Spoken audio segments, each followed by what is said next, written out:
Are you peeing? Oh, it's a desktop waterfall. In this video, I'm building a desktop waterfall that has an ocean blue epoxy resin cup holder.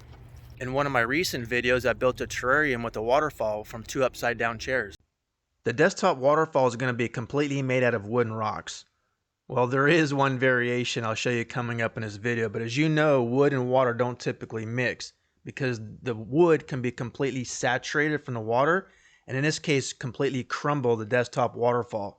This project's not only going to be a challenge, but it's going to be a test for future similar projects. Believe it or not, the terrarium is made out of fake rock, so it got me wanting to make something with real rocks.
Slight problem, the power cord won't fit all the way through. I'm gonna have to take some of this out.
time to put a coat of liquid rubber to the inside of the desktop waterfall.